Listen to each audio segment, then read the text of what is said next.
What's up, guys? DD Qyad here, back again. Yeah, season 8, right? Yeah, okay, I'm sorry. We're getting back into it. We're getting there. Season 8, MBA Alola, the new division, renamed, still the third division, but it's now Alola. Things are changing. I like it. Apparently, this is season 2 of Alola. I don't even know what season it should be, but it's season 8 NBA. Everything's kicking off again. I'm here as an analysis now for D League. Alola, I'm sorry, they're Alola.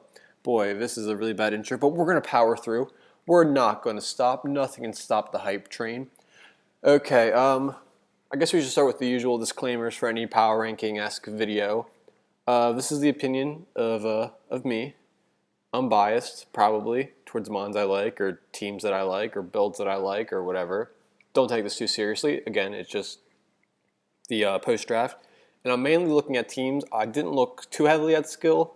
Skill did maybe favor if there were like two teams I thought were close, and I put the one coach above the other. But again, mostly based off the draft and previous performances, to an extent, a couple of coaches as well.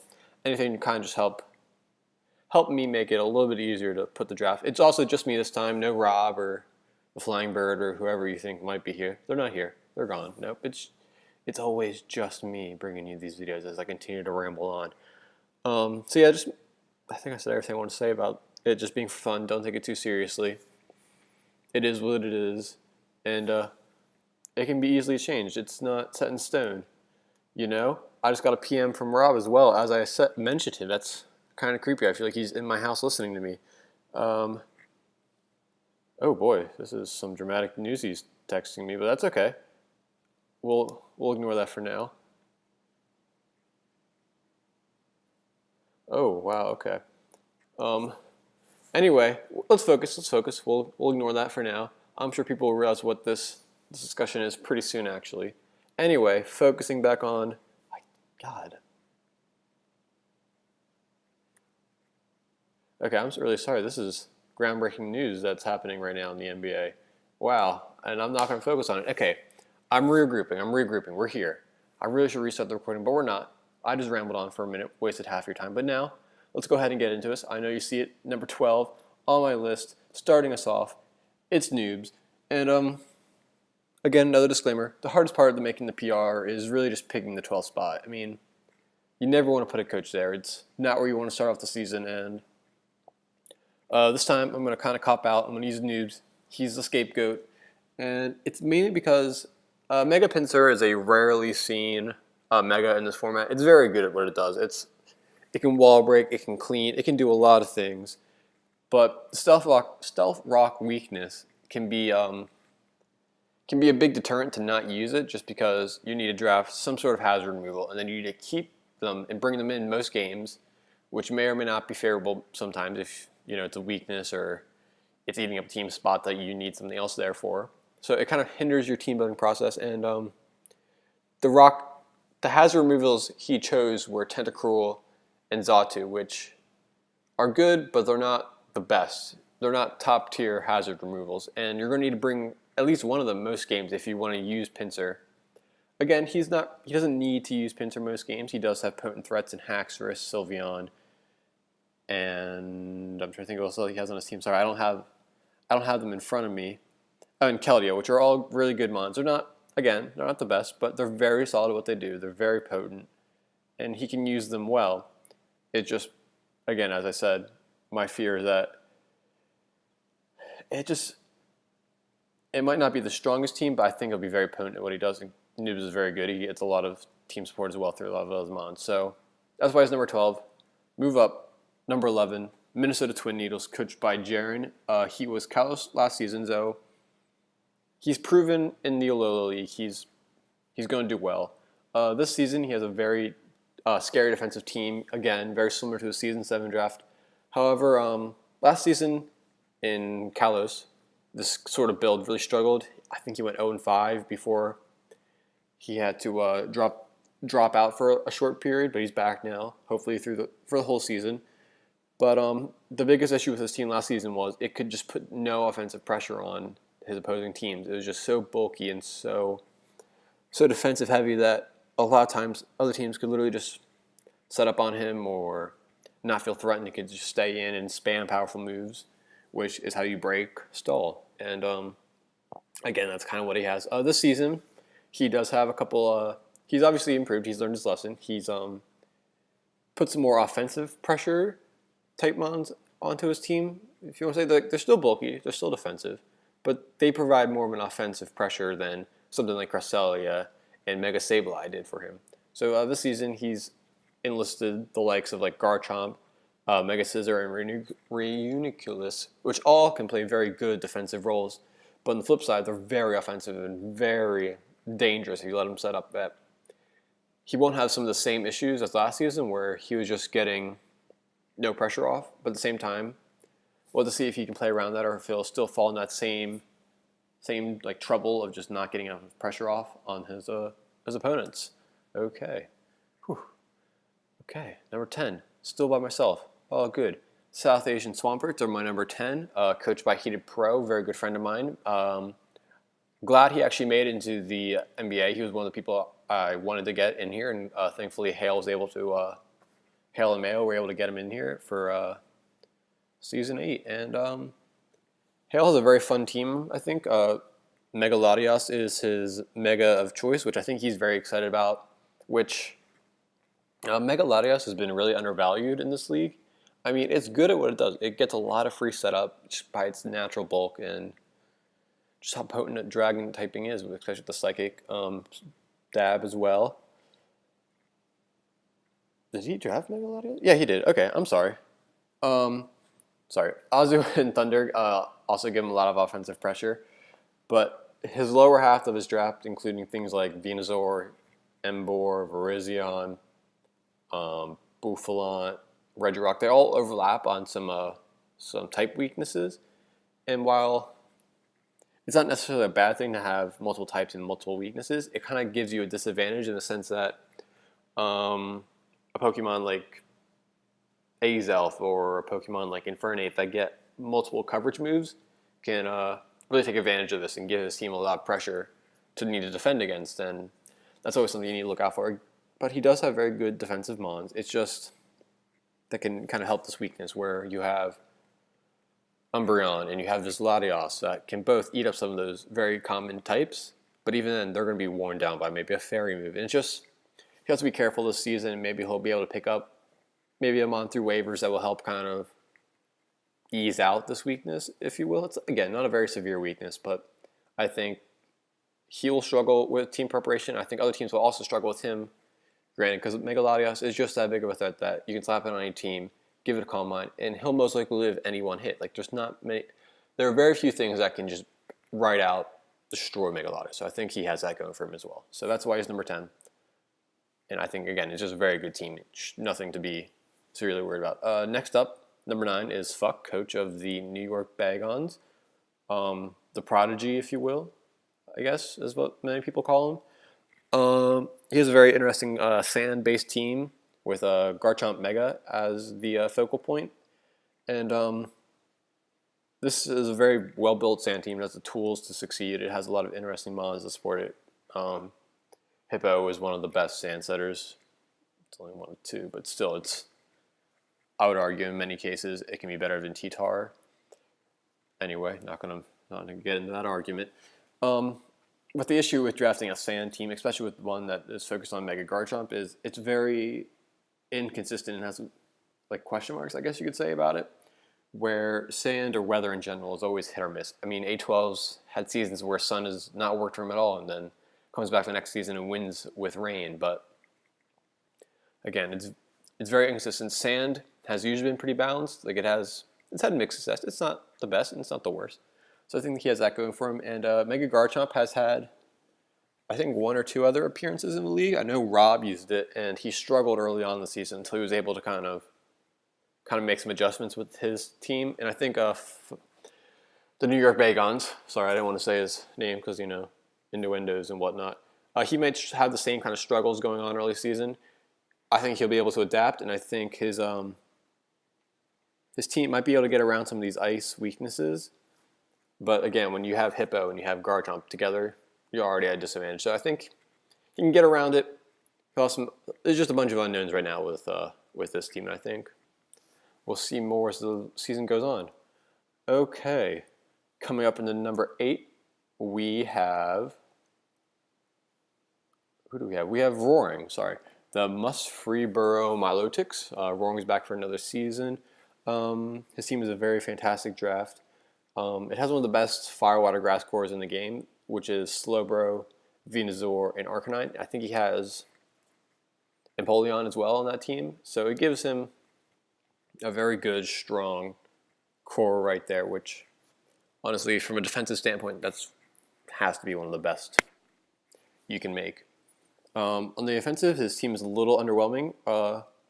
Roaring, however, though, has a very strong staple in Jolteon, which covers a lot of issues with his team, which it covers the speed, and with such a high speed, it can often go modest, and 110 modest is pretty potent, and that can definitely break some teams, which is something you should always look out for. If you have a really fast mon, 9 times out of 10, as James would say about Mega Lopunny, you can do that with Jolteon. It's another one of those ones that can pull that off. Diggersby, he also drafted, which outside of A12 and maybe a few other coaches, Diggersby's kind of been hit or miss. I think it was Mayo used it pretty well in Kalos one season. I think Hale might have drafted it once or twice. I don't know. But either way, Diggersby is really hit or miss. It's a good mon. It's potent. It's good at what it does. But if you don't have experience with that type of wall breaker that's kind of slow, and you need to find the right opportunities to bring it in, and you don't have a slow U-turner, slow Volturner, or the team kind of can play around it, which is also a possibility. I mean, Diggersby, good mon. We're not going to get into that argument either. But it's just without A12, you're left to question how valuable of a pick it is. The later half of his draft does have a few common weaknesses, but the upper half helped out with that, being that you have such a good defensive core with those 4 that we listed off earlier. Again, speed's an issue, but Jolteon kind of can help remedy that.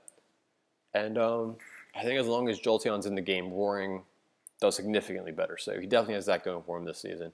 Drafted a little early, but I think when you have such a key mon to your play style, you have to get it no matter what. And that can be said with A12 always having to draft Diggersby, or who else has a pretty big A12 Mandibuzz. I'm just kidding, whatever. Okay. Moving on, number 7, the Hong Kong Druddigon, coached by the Pythons.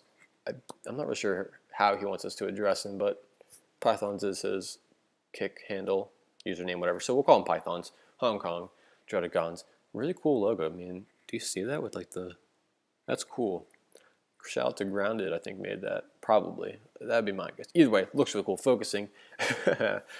New face with NBA. I believe Dom met him somewhere. I'm not sure.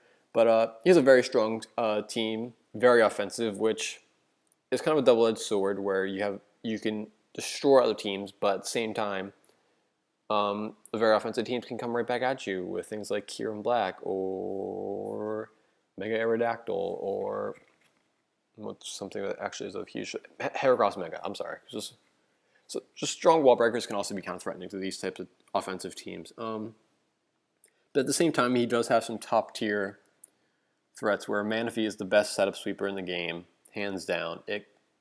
Calm Mind, Tail Glow, Rain Dance, it gets it all. It can do it all very well. Teraki and Gengar, while are not as good as they used to be, they're very potent in league format for what they can do as cleaners and potentially even sweepers to an extent, with Terrakion getting Double Dance. So, I mean, they're both very good and they will complement Manaphy very well. And he also has Flygon, which is a great defogger, and I think it's going to be increasing in popularity in league format, especially after the success at what's his name? I'm sorry. He's in the GBA. Oh, A-Drive. A-Drive, I think, used him very well, and I think people look up to him to an extent, so I think that will definitely be increasing in popularity. I think it's a very good value pick. Mega Aerodactyl is another big Mega that he's chosen, and with its speed and just attack power, Mega Aerodactyl is really gaining momentum in the NBA, at least. NBA is very weird, where you got something like Metagross that will go almost undrafted seasons and go late 3rd round, and then all of a sudden it will gain up in popularity. That's another thing that's going on with Mega Aerodactyl, where people just get really excited about certain mons because this is such a competitive league that they'll kind of overhype things that in other leagues might not be that valuable, but it's because they're so good and people realize how they should be playing with them that things like this are really starting to pick up. And I think Mega Aerodactyl, after Hale used it last season very well, will continue to be a staple in this league, and I think Pythons will definitely benefit from that. So I think all in all, this is a very good team, sitting at number 7, kind of on the bubble for playoffs, and I think he'll definitely be a contender. There's no way with this team he won't be a contender. It's just he might not be number 1, number 2 with a few of these weaknesses, not being able to switch in comfortably into a lot of big attackers, but at the same time, he'll be able to destroy teams, and he'll be up there. I'd say 3 to 6, my guess. I feel comfortable saying that. Okay, moving on. That was a mouthful. Okay. Number 6, Danny, coach of the Victoria Victory Bells. Oh boy, Danny, very proven in the Alola. He's been here for a couple seasons now. He's always been a tough coach to beat. Just missing out on playoffs. Not missing out on playoffs. He's missing out on Kalos. Sorry, a few times now. But this season, very threatening mons in Medicham and Bisharp, which work very well together. Extremely dangerous core, which a lot of people like to pair Medicham with a strong dark type, so he went Bisharp. And then he doubled down and went ahead and got Hydreigon, which is another great dark type, which the two of those together forming a very strong, spammable dark spam type team. Partner very well with Medicham. Maybe he can fake out, baton pass out, go into one of these dark types, beat up the Psychic or Ghost that Medicham cannot beat by itself. It's just not. It doesn't have the move coverage, is what I'm looking for. It doesn't have the move coverage to beat this type of mon. So having two very strong dark types really helps. They both are 4 times weak to fighting and very respectively, but you can definitely still play around that. That's not the real issue there. And Entei also comes in, which with Bisharp helps, and Medicham, helps to remedy the slow nature of the team, but strong priority 9 times, we'll say 7 times out of 10 can help with if you are lacking in speed. And his team does have very few defensive Pokemon. It has Zapdos, and it has, sorry, again, I don't have the teams in front of me. I feel really bad that I don't, and I should. And it's just the way I have my computer set up. I cannot fit that in there. I forget what his other mon is, but I know they're solid defensive mons, but they're not top tier wall the living daylights out of you type defensive mons. You get what I'm saying. Okay, you know what? Yeah. Okay. Either way, Danny, another one of his coaches, I think will be in the mix. He'll be in the fight. Enough said. I think we've covered Danny. Number 5, Lowland Nidoqueens, coached by my good friend Grounded. And he has, hands down, I think, one of the scariest defensive cores, which is right up there with Jaren. However, I think Lowland doesn't fall into the same sort of issue where he'll struggle with not enough offensive pressure as last season's Jaren's team, where Mega Aggron, Aggron, Mega Latios, and Gardevoir form a very, very strong Dragon Fairy Steel core, which helps out, and all of them can put offensive pressure on an opponent. They're all very high attack, special attack, whatever stats, and 2 of them can boost, obviously. They have potent moves that can Encore or Healing Wish. I mean, they provide pressure, and Vaporeon, Chestnut, and Hitmontop also just make that core that much better with Wish Pass, with Spikes, with the ability to spin, and Gourgeist also with spin blocking. It really just, it cements itself with a team that is very potent and honestly can put on much more offensive pressure than your standard Assault team. So that's why I feel comfortable moving up to 5. Offensively, like I said though, when you obviously have a bunch of defense, your attack can fall just a little. You know, you're not going to have the best attacking mons.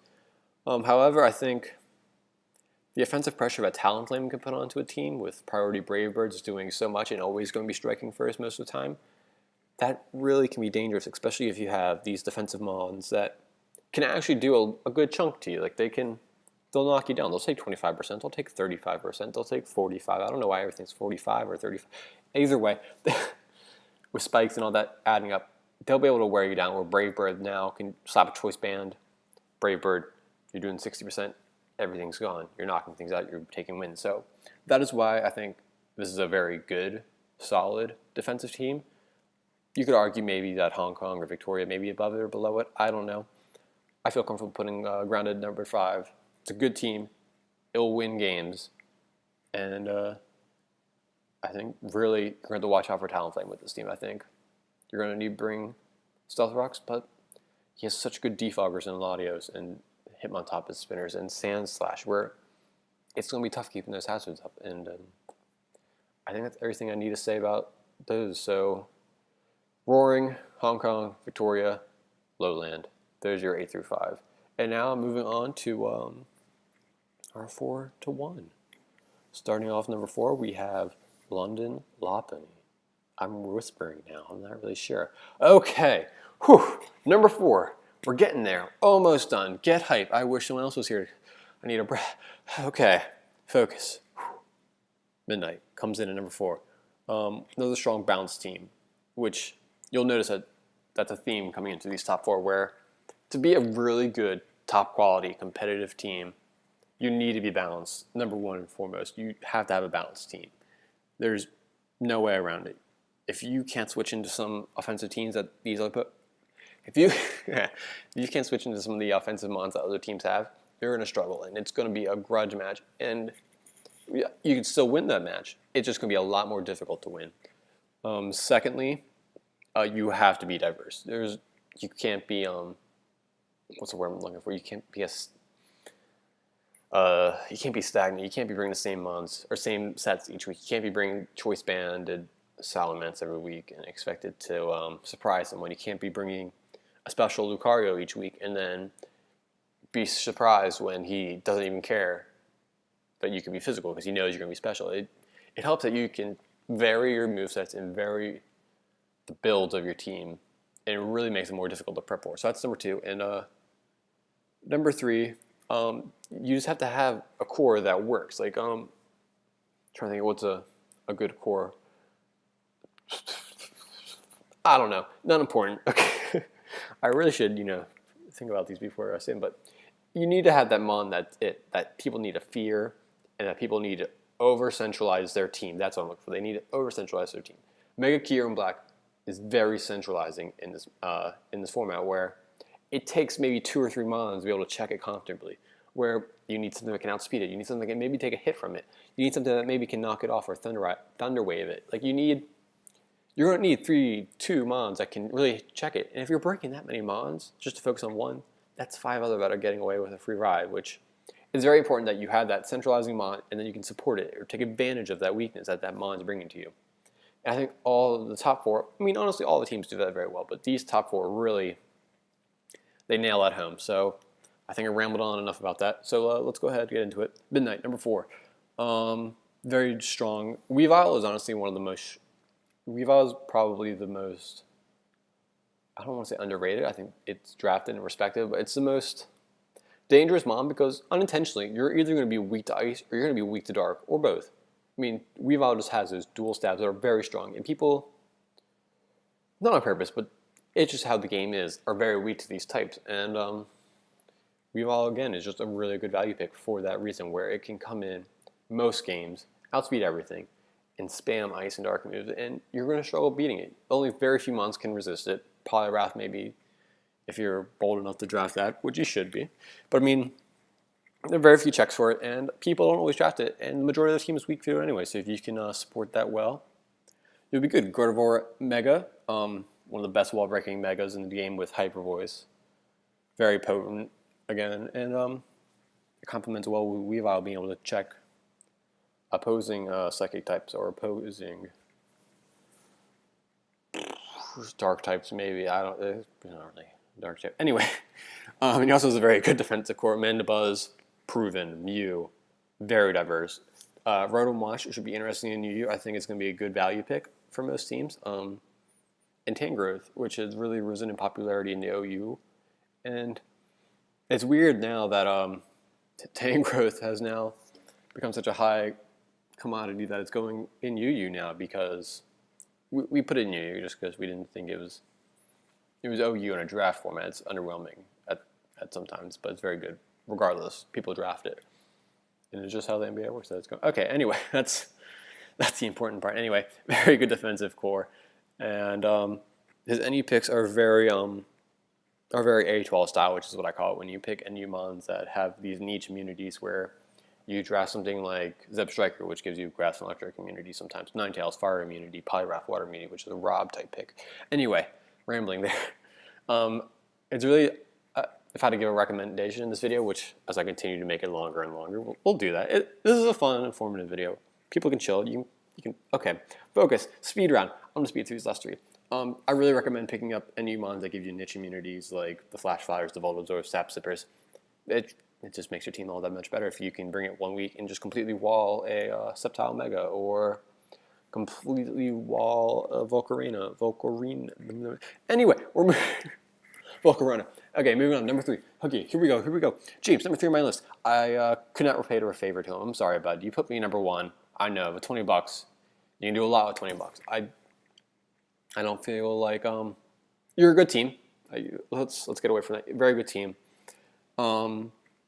Yeah, I just couldn't repay that favor.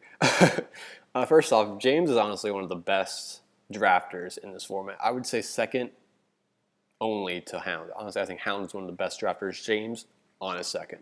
I think hands down, he's very consistent in what he can do. He drafts great defensive cores. He has T-Tar, Alamola, Vileplume, Registeel. Granted, I think maybe, change the order in which you draft things, but still, it doesn't really matter if you're drafting good quality mons and aren't getting sniped. That's important. His sand team, again, not very sand team, but he has sand.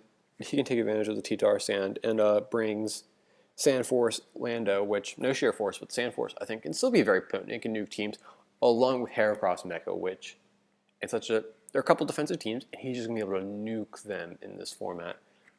And everything, and where he lacks in speed, he has Galvantula, which can make up the difference with sticky webs, which he is known for doing very well. He uses Galvantula very well. He uses setup sweepers very well and very potently and very diversely. And I think that's very important. And I think James is really just a good coach. And I think unfortunately he couldn't be in Kalos for just different reasons, but that's not important. Not important. Okay, so he'll do well. He'll move up most likely if he chooses to stick around. Who knows? Number 2, Oklahoma Thunderous, which I think is probably going to be the most protested pick I have on here. But let me explain this, okay? Again, this might be a little overvalued. I think maybe I might hype him up a little. I think just because he's a new coach, new face, good team, I think maybe he should be a little. I put him up maybe too high, but this man is going to be extremely, extremely difficult to prep for this season. First off, I'll just get rid of this immediately with the big elephant, I guess you could describe it in the room.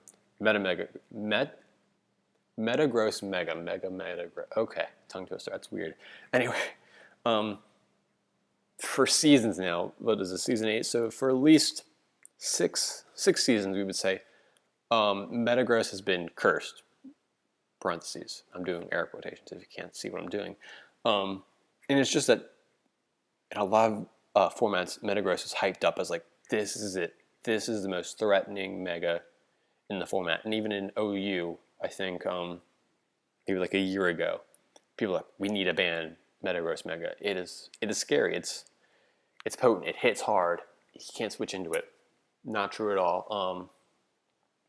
It's honestly very easily countered and kind of overwhelming where you need a way to turn over the speed to catch up. So then at that point, you're taking a strong fire move, you're taking a strong ground move, and then you're taking a strong dark type move. And then people just got smarter playing around it where they've spam rocky helmets, and Metagross just was underperforming. So people kind of got away from it. They're like, not that good. And I think that's also realized in OU now where it's slipped down to like, I want to say A- is its viability now. That's not more completely different formats. Either way, Metagross has kind of lost popularity where for a time in the NBA, it was going round 3 OU, if at all. And I think that's very interesting. And but I think this season completely changed. I think between Rob, Toby, and now Carson, I think you have 3 capable coaches using Metagross. I think it's very diverse, and I think people are now getting smarter to how to use it. So we can go ahead and throw out the curse. So ignoring the curse now, that's gone, that's over, we're done with that. You now look at his team more specifically, and you look at Lucario, Infernape, Togekiss, those may seem like very underwhelming mons, but if you can honestly predict the set they're bringing, hands down to you, that's impressive, because you don't know if they're going to be bringing special 1 week, and then you're going to prep for special, you're going to be all prepared, and then he brings physical, and then bam, that mon's gone. It's useless to you now. It can maybe take a hit, but still not as useful as it could have been. And if you have that with so many mons that are so diverse, it's really just going to give you all sorts of troubles where now you're playing a 50-50 game. You're flipping a coin to what type of set he's going to bring this week. And if you're going to be right half the time, that means half your team is wrong. And that's kind of scary if you had my opinion. And Greninja, very diverse moveset. And Shaman also kind of diverse in its own right, where they can bring so many different moves. It's going to be difficult to prepare a team of 6 to counter this. And then thirdly, for why I have them so high, is Metagross and Togekiss. Seems like an odd pair, but this was utilized very well by a good friend of mine, Salim, back a few seasons, where he just destroyed lives with that duo, and it's very hard to prepare for, very hard to switch into sometimes. I think that really just makes this team all the much better. Again, maybe a little hyped up, but I think Carson will definitely be a playoff coach this season. No doubts about it.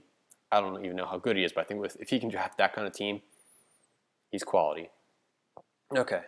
I don't know how long this video's been going on for, but we're finally here. Last one. We'll wrap this up kind of quickly. So, the number 1 team, by my choice, I always look for a team that I would want to use. This is a team that I would go ahead and pick up if I was thrown into Alola. And that is Landorus T, Skarmory, Kyurem, Amoonguss, Florges, Absol, Mega, Blaziken, Swampert, Zebstrika, Skuntank, Musharna, and Armaldo. Right off the bat, very, very, very scary mon in Kyurem. This mon, I think, honestly, I think if it has another monstrous season in all 3 leagues like it did last season, I can see a conversation about banning Kyurem. It's risen in popularity so much, and it's just so hard to switch into. It's near impossible. I think there are very few ways to beat it. And there are ways to beat it. I don't know if I want to say that. I don't want to ruin that for him. Either way, not important. So there alone, Kyurem is a huge offensive threat. You pair that with Absol, which I think is an interesting mon. Brutally strong, dark spam. I think that's going to be interesting. Blaziken, very good. Zebstrika, it's good. It gives you a lot of good immunity. So I'll say Zebstrika. We'll say good. And then defensively, Landorus T, which is very good offensive. Skarmory, Amoonguss, Florges, Swampert, and Musharna, which I think is one of the most underrated psychic types in the format. That's another story. Either way, very good defensive team, very good balance. That's what you want. You want good balance. You want very diverse sets. Kyurem can do a lot of things. Landorus T can do a lot of things. Absol, the guy has a huge move pool. Musharna, you can actually do a lot of things. I mean, Florges as well. They're diverse. You're going to struggle preparing for it. And I think just hands down, enough said, easy. Montgomery Marowak, new Alolian form. GG, it's easy. Ooh, I like that. GG, it's easy. Ooh, okay. Okay, that's it. We're done. I need to stop. I shouldn't be allowed to talk anymore. Okay, at this point, go ahead, click out the video if you want. It was good. We're done. Okay. Stay tuned. I'm going to try my very best to do power rankings at least every 4 weeks. That's my goal. Every 4 weeks, I definitely want to have it out. Or every 2 weeks, sorry. Every 2 weeks, 4 games, I want to try and get power rankings out. If I can, we'll do once a week. Maybe we'll do once a week written, the other week. I don't know. You'll definitely have power rankings. Don't worry. Don't fear. It's DD. I got you. Anyway. Yeah. Make sure you're updating your okay. I don't know. I'm gonna get out of here. I'm leaving. Leave a like if you enjoyed. Maybe subscribe. I don't know. Please leave a comment. Tell me what you think. I might respond. I doubt it. But no, I'm kidding. Okay. I need to stop. Why do they let me do this? They shouldn't let me do this. Goodbye, guys. Goodbye.